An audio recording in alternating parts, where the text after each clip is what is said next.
Does the matrix exist? What is it? Some call it the mental and emotional prison that ETs created to enslave the humanity. God is the creator of all things, but on a lower level. Is it true that the matrix was created to enslave humans as emotional food? Hmm. That's what. Yeah, this is interesting. I'm trying to understand what they mean by a matrix as if it's a physical thing. My experience is that human beings have been tricked, right? So Hmm. we've been taught to not understand who we are. We've been taught to limit ourselves.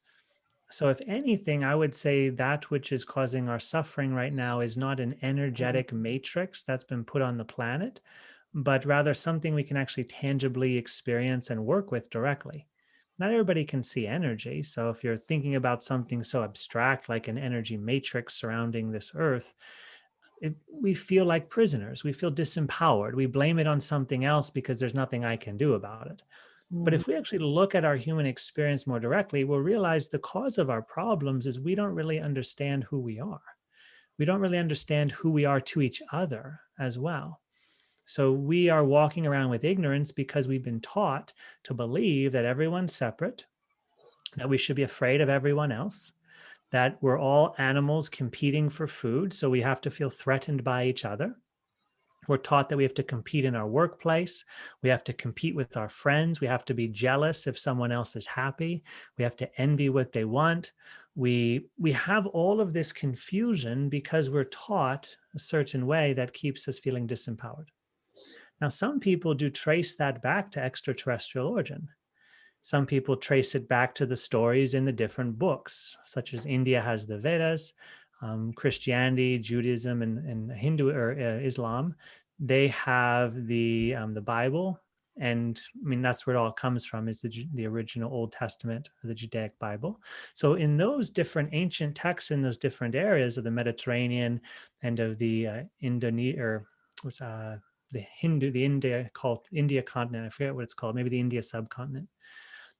They have their own history books, and they talk about that this enslavement of mankind, or this tricking of mankind, as you could call it, it has these other origins with gods and with non-physical beings and all that. So there is evidence in these history books that there have been non-physical beings interacting with human beings, and possibly that's where our conditioning comes from. Um, I think regardless of where it comes from, we have to look at what it is right now, right? Because if these non-physical beings don't exist on the earth anymore, right? You can't see them, you can't interact with them. They're not in our books right now. They're in ancient books, right? If they don't exist right now, then there's nothing we can really do about that. But what can we do right now to improve our quality of life? It's not an imaginary matrix. I feel it's the understanding in our minds. So, how can we evolve our understanding to give ourselves more knowledge, more peace, more happiness, and harmony inside ourselves and also inside the world? Hmm. This question brought up something really important, and that was about feeding on emotional energy. Human beings are feeding on emotional energy all the time. Our own mind creates the emotions we want to feel. And so our mind is choosing a vibration because we're hungry for it. We desire it. Hmm. Now, because most human beings don't understand that their own minds create their own emotions, they believe the external world creates their emotions. So then they're hungry for external experiences. And they use other people, they use their jobs, they use gambling, they use alcohol or drugs, they use something external to change their own emotional frequency. Hmm. Automatically everyone wants happiness, but we don't understand how easy it is to be happy.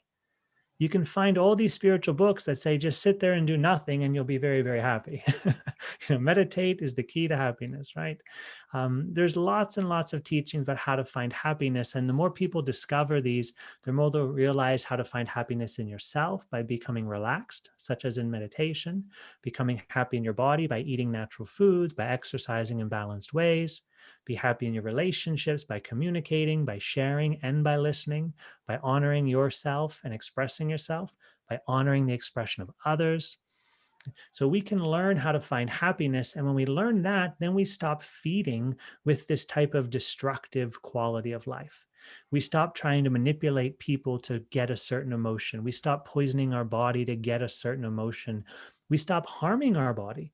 Some people overwork themselves and cause themselves a lot of stress in order to find happiness because they believe money gives them happiness. Mm. So when we awaken to a new understanding of reality, we take ourselves out of this feeding frenzy that unknowingly we've put ourselves in. We put ourselves in it just by being in the world. The world taught us this. We put ourselves in the world. The world taught us this, right? So we're not guilty for having this type of feeding frenzy, this emotional craving process. We woke up in this reality. But once we realize we're having this feeding frenzy, then we can start to understand our experience and we can start to create a better reality. Mm. Now, if this comes from extraterrestrials long ago, it doesn't really matter for me personally because they're not in my reality right now. And so there's nothing I can really do about them.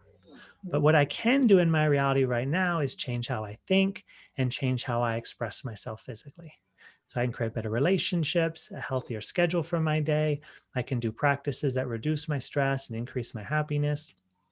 I can also, and most importantly, learn how to work with my mind, to bring my mind under this type of guidance that allows me not to go into self-harming patterns such as guilt and shame and anger, but instead to go into self-nurturing patterns such as peace and compassion, forgiveness, and love. Mm. Yeah. So the matrix, I feel, we can't make things too abstract. Otherwise, we feel lost and stuck and trapped. We feel like prisoners. We have to make things realistic. What can I do? What do I perceive? What's within my capability and my power right now to change? That's how we free ourselves. Right? If we think about things too abstractly, we feel confused because our mind is going somewhere else in our conceptual imagination. So why not come here? How does your mind work? How do your emotions work? How do your relationships work? Learn how to be an effective human being right now. And then when the higher dimensional things happen, and then when extraterrestrials show up, then you'll be better prepared for it because you're already awake with yourself more.